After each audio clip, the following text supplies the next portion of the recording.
In this video, we're going to look at adding fractions. So we'll look at two different examples. One, looking at adding fractions with a common denominator. And then the second one, we'll go through adding fractions with different denominators. So with our first example here, we've got 1 over 7 plus 2 over 7. So when our denominators are the same, when we're adding fractions, what we can do, we're going to keep the same denominator. But now what I need to do is look at our numerators. We have 1 and 2. So I'm going to add our numerators. So 1 plus 2 gives me 3. So the answer to that one is 3 over 7. Okay, so now there's two questions for you to solve. So what I'd like you to do, pause the video now, okay, and attempt to solve the two problems.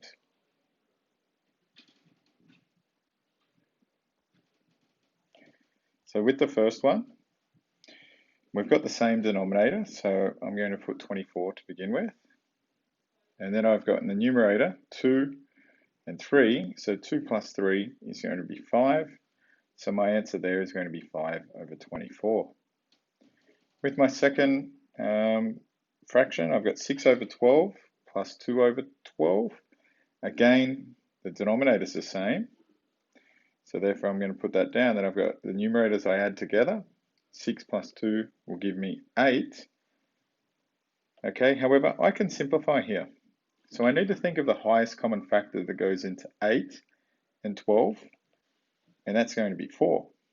So if I divide that by 4, that'll give me 2. If I divide that by 4, that'll give me 3. So a simplified solution is 2 over 3. So in our second example here, we need to add 2/5 to a quarter. So now our denominators are different. Okay, previous example, we looked at denominators when we were adding, they were the same. So what I'm going to do is find the lowest common multiple of both of those numbers. So if I start with 4, I've got 4, 8, 12, 16, and 20. For 5, 5, 10, 15, and 20. So hopefully you can see 20 is going to be our lowest common denominator. So what I can do there, I'm going to rewrite our equation to being something over 20. So to go from 4 to 20, I've multiplied by 5, so I must do the same to the numerator. And that will become 5 over 20. Now to 2/5, for the denominator of 5 to go to 20, I've multiplied by 4. So I must do the same to the numerator, and that will give me 8 over 20. So again, when my denominators are the same, it's going to be in my answer.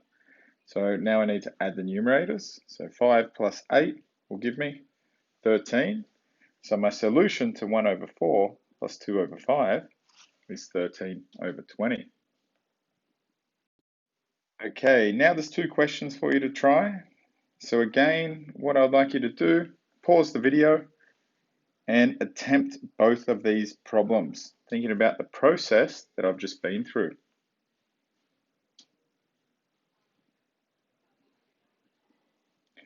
Okay, so with the first one, we've got 2 over 3 plus 1 over 6.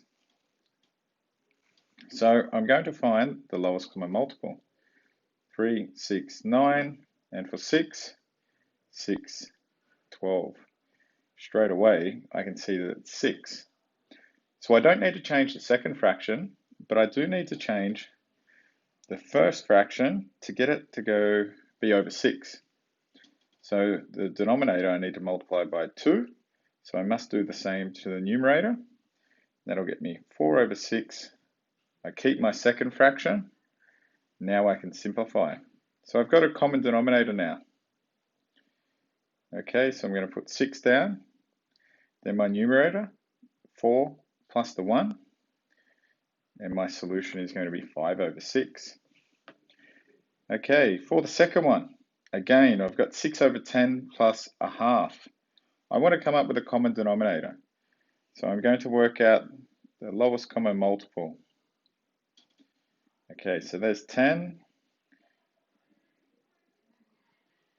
and here's 2, and I can see 10 is going to become the lowest common denominator. So I don't need to change the first fraction, but the second fraction I do. So to go from a denominator of 2 to 10, I've had to multiply that by 5. So I must do the same to the numerator. So 1 multiplied by 5 will give me 5. Now when I'm simplifying that, my denominator is 10. My numerator now will become 6 plus 5, which is 11. So we have an improper fraction. I can simplify that. So it's going to be 11 over 10, or 1 1/10 will be my solution for that second one.